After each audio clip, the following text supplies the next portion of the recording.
Well, we're here at the mushroom farm, but there's no service and I don't know where they are. So we're gonna find the owners and then we're gonna get tons of mushroom supplies. Check it out. That's the laboratory. I can kind of show you, that's Wendy's part. Now, I should explain to you what this historically is, because it's obviously an old building. As a matter of fact, it's been refit a few times. You can see the door used to be over on the other side. Oh, they don't make them like this anymore. You could keep these old ones running forever. Yeah, that's how we got into growing mushrooms, actually, is we were wild mushroom hunters. Untie them. When they pick them up off the field, the machine picks it up like a chunk at a time and then spreads it out, so you can pull these off, fold them in half and stuff them in there for chopping straw. And then this thing's got a rotating drum with 3-inch blades on it. It spins really fast and just shreds it really fine. You can see if I tried to stuff this stuff in a basket, it doesn't want to pack tightly because it's very hard to mix with the grain. Okay, so I shred it real fine like this, and then I can I cook it in the barrels. There's a burner under each barrel. Really? And I cook it. Yeah, you can see. It's no big deal. Yeah, I cook it. The barrel, it's upside down right now, but each barrel's got a burner under it. So I fill these up with water. And then, of course, I bring the water up to a boil, and then I dunk the basket of straw in there for around an hour. And then this actually is, block and tackle, an overhead hoist. So, of course, those baskets, when they're wet, weigh about 250 pounds, and they're boiling hot, so you can't handle them. So that's why I've got the overhead hoist. Wow. Most guys would just buy a winch. I like this. This is old ship equipment, block and tackle. It gives you leverage for lifting a heavy load, but that's, thousands of years old. Yeah. The Greeks were using those. That's amazing. Yeah, well, I mean, I happen to like old equipment. I used to be an engineer, professionally speaking, so that makes sense. I'm familiar with the necessities of leverage and such. So, but anyway, that lets me pick out a hot basket of straw, and I've got it on a roller so that I can scoot it over. And I just put a little cart up here with a drip tray, and I can drop the basket right on there once most of the free water's run out of it. And then the next room over is my first sterile room, which will turn on the lights in there, and I'll show you in there if you're interested. Just stop me if you... Oh yeah, I'm interested. Okay. Do I have to sterilize? We call this our control room because it's got, also our stored equipment and stuff in it. So this is where we put our boxes. That's grain spawn. So all that is, it looks like, mycelia. It doesn't even look like grain. But if you start to break it up, you'll see that's all rye grain with mycelia run through it. Wow. Okay. And then what I'll do is I bring that cooked straw in here. There's my little cart, and there's my drip tray. I mean, nothing real fancy there. And I dump about half of one of those baskets into this inoculation chute. Okay, and all this is plywood 2x4s and plastic liner. And I just blow this fan right across the top of it. I can get that from boiling. Because it's wet, I can put it in here, fluff it, and get it from boiling down to room temperature in like 5 minutes. Wow. By cooling it rapidly, it reduces the chances of contaminating it. And so once it's cool, I can put the rye grain spawn, which is my starter culture, sprinkle it all through the straw, mix it by hand, and then at this end, this funnel, I actually attach tubing, and the tubing just comes in rolls, just like this, which that's just I get it in 50-pound rolls. There's another one back there under the spawn. And I just tie a knot at the end of it. Wow. You know, I tie a knot at the end, I strap the other end open around this funnel, I mix the straw with the grain and just stuff it in. I don't have the lights on in here right now, but you can come on through here. I don't have a light switch for this room in the back. It's at the front of the barn. But, well, those are the little ones. Those are the half column size. The ones at the back here are the full size ones. That's what I do for my operation. Yeah. These two are yours, the half columns. These ones are part of my production, and then all the rest of these are going to a producer down in Columbus. Wow. He does not like handling these big heavy ones. He likes the half-sized ones, so I do a big batch of 28 half-sized ones for him. Are these all oyster mushrooms? This is all oyster mushrooms. Yeah, the shiitakes and lion's manes are in the other barn. Awesome. I keep that all separate. So, yeah, I know you can't see in here super good because I don't have the lights on, but it's a good atmosphere. yeah. So Well, I'd like to keep it around. Ideally, yeah, we'll walk around to do that. See, I actually used to just separate this with the strip door, but I actually seal it with plastic now. And the reason is, on a windy day, I have positive pressure in here. It's got its own feet of air, which I draw like 30 feet above the ground to avoid drawing in contaminants. But I also run it through a HEPA filter, so this actually has basically perfectly sterile air coming out of it. And that's what keeps it clean, so I don't grow mold in here. I only grow mycelia. Now, that works with a positive pressure environment because the rest of the rooms are kept a little bit negative pressure because they have exhaust fans on them instead of intake fans. Okay.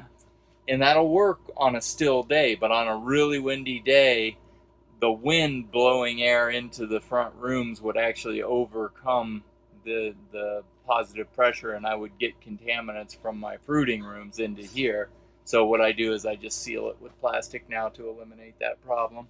It takes just a minute to put the plastic up and tear it down, but we'll just walk around the front to see the fruiting rooms.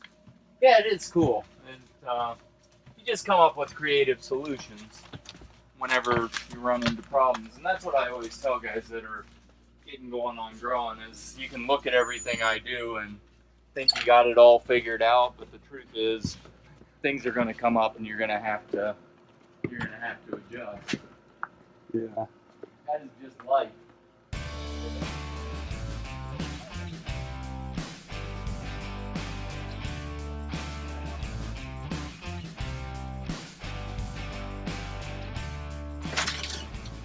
Take a look in here.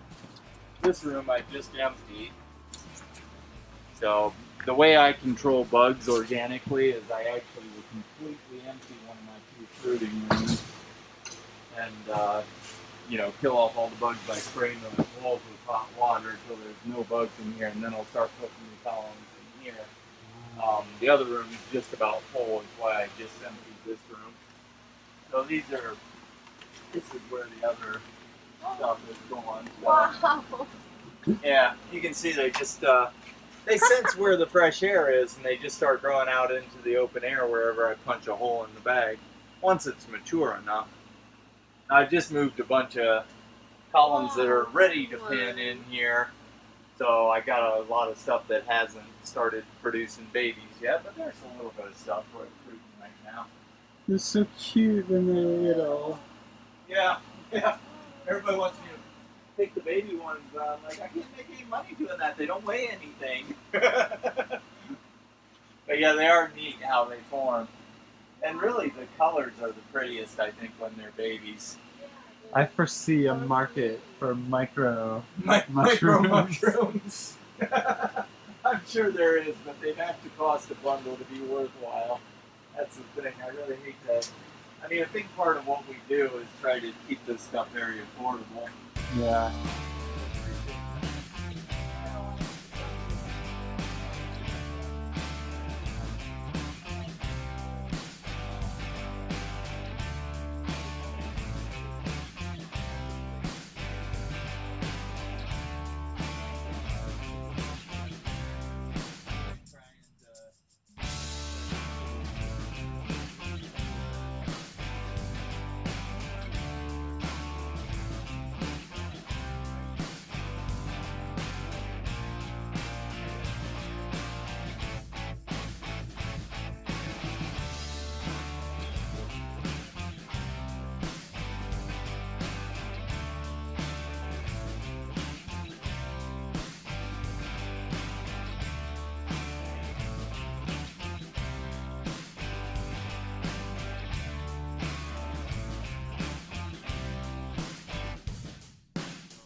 you. It's so funny. It looks like a little Looks like a little brain. rubber animal.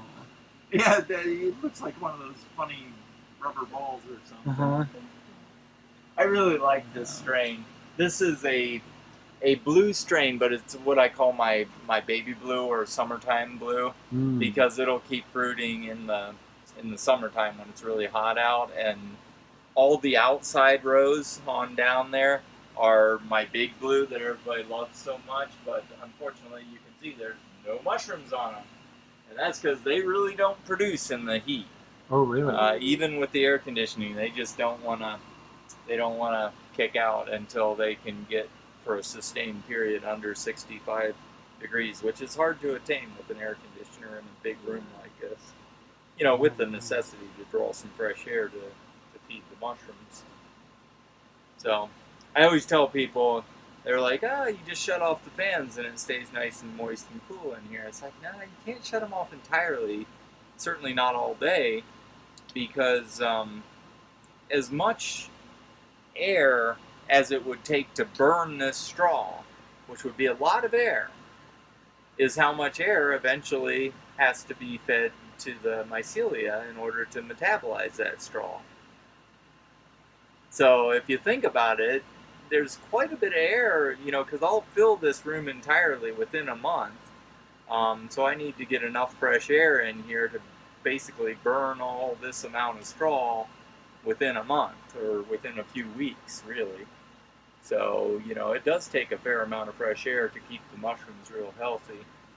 Wow. Why this is taped here? Is this now I can show you. This is, once again, we're very organic thinking. So if I have any bug troubles, and you can barely see it, but there's little tunnels around here. So if a bug lays eggs there, I just I watch it very closely, and wherever I see that, I just seal it. And then, theoretically, a lot of times that blocks the air sufficiently that they just die, the larvae. But if they don't just die, they've got, you get a few. They're usually fungus gnats. There's fungus gnats and there's fungus beetles. There's a lot of insects that are evolved that they eat mushrooms. And of course, being in a mushroom growing area in the woods here, they're right outside our doors. So a few of them inevitably will get in. Now I have screens on my exhaust fans there, but a few of them will sneak around or come in through the door when we come and go. So that is a ongoing struggle. Right. But you control them and you watch, and if they get going a little, you just tape and you just make sure that they're not breeding and getting the numbers up badly. A few are not a problem, but I've seen facilities where they're just everywhere and way too many bugs, and they do a lot of damage. So you do have to control it, and we don't use any chemicals, so it's really a matter of just looking very closely. You develop a good eye to spot them. I know you probably couldn't hardly see anything was going on there, but if you do this for 20 years, you would know. Right. It's like, oh, there's trouble. And how many times can you grow from one? Usually, it depends on the strain.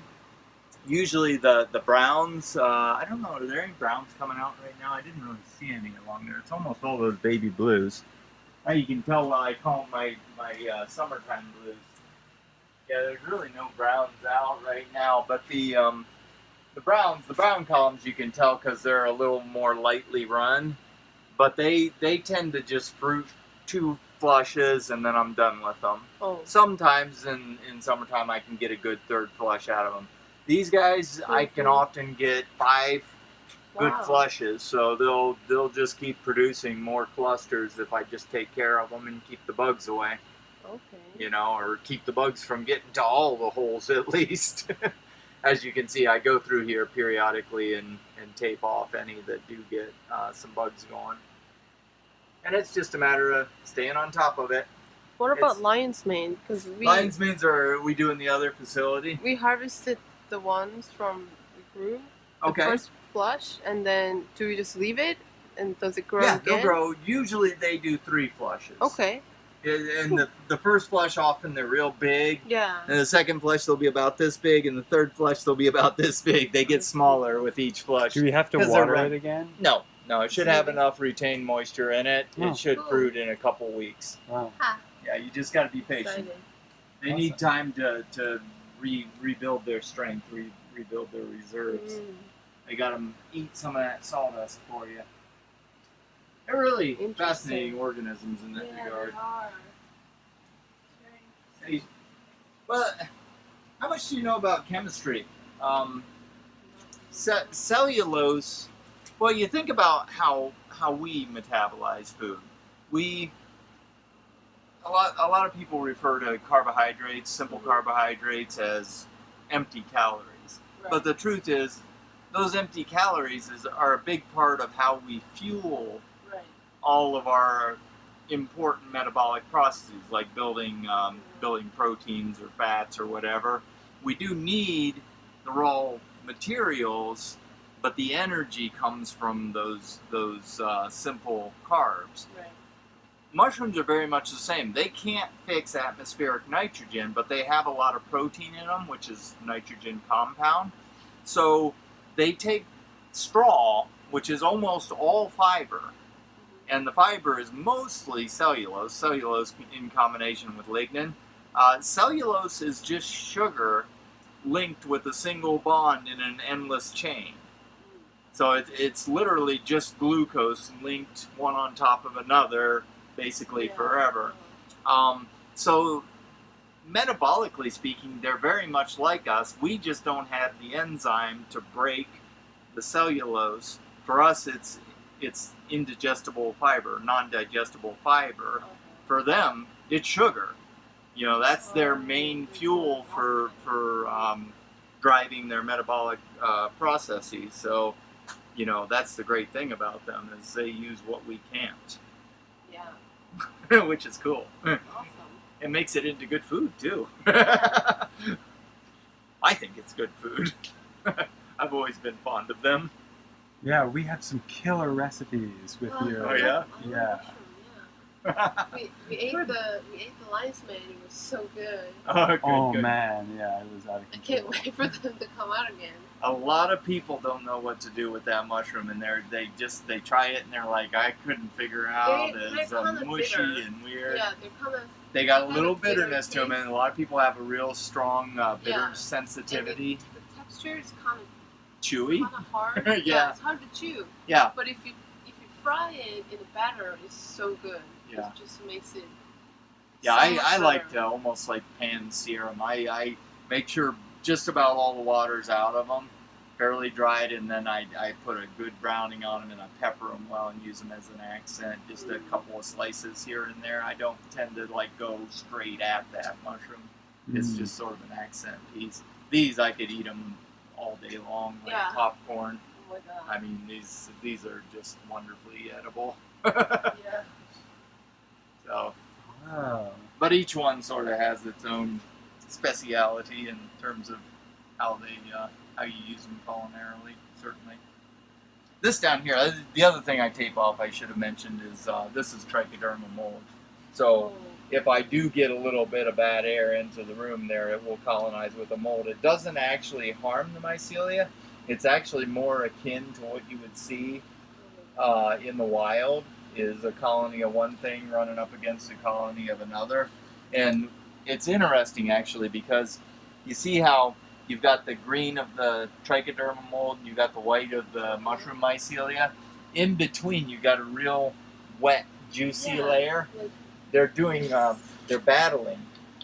The mycelia actually produces antifungal and antibacterial compounds, which is actually why we actually get most of our antibiotics from fungi.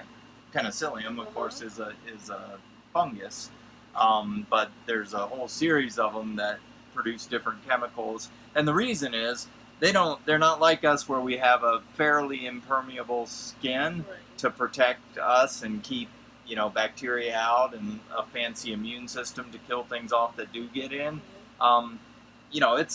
It's all out there. So they do it by basically just pure chemical warfare against their competitors that grow right up against them. So that's what that juice is, and yeah, that's where you would want to do chemical testing to find new antibiotics and antifungal compounds, because you know it's quite a brew. they're quite resilient organisms. It's funny because in the wild, like one mushroom will parasitize another, and they'll do things like they'll cause the fruit body to abort and not form any gills, so it can't reproduce. They do really mean things to each other. The competitive world of wild fungi is really actually much more fascinating than anything I do here. Wow. Have you ever tried growing enoki mushrooms? We have grown them. As a matter of fact, they do grow wild in this area. Really? Yeah, they do. They don't look What? anything like what you get in the store, though. What do they look like? They look like a relatively ordinary. Actually, they look a lot like this, but the caps tend to be about 2 or 3 inches. Big caps. What? I'm not kidding you. Okay, They're stick tiny, though. with me. Stick with me. What? You gotta believe me on this. Okay, I could get these to grow like the store enokis. Okay, but I'd have to do it in the right conditions. Wow. The trick, let me finish with the wild mushroom enoki. It's what we call winter mushroom around here. It tends to grow on elms, dead elms, in low areas, and we do have clusters down along Killbuck. I see them periodically, and they grow like in the middle of winter, real cold weather. Very unusual. The way they get them perfectly white and with the tiny caps and really long stems, they actually do them in bottle culture. Okay, not these great big columns, Okay. but I've in seen them little in bottles. jars. Yeah. Okay, Broken. but and ordinarily that's not a big difference from this, except for they just put a little like a filter patch on top, let it colonize all through the sawdust, or a lot of times they do that on a real strong grain mix because it likes a lot of nutrition. But that's neither here nor there. It just allows it to be a little more productive.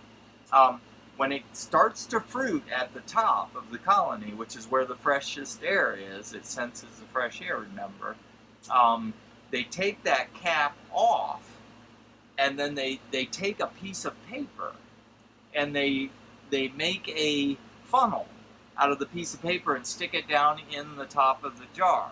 Now, why would they do that? Can't imagine, right? No. Okay. What? Okay, well, think what the paper would do. First of all, it would block the light somewhat, which is not a real problem, but probably helps to keep them white so they don't develop the pigments, because it is actually a fairly dark mushroom in the wild, too. It's not white. But the other thing it does is the mushrooms are using up oxygen, which is O2, and they're releasing carbon dioxide.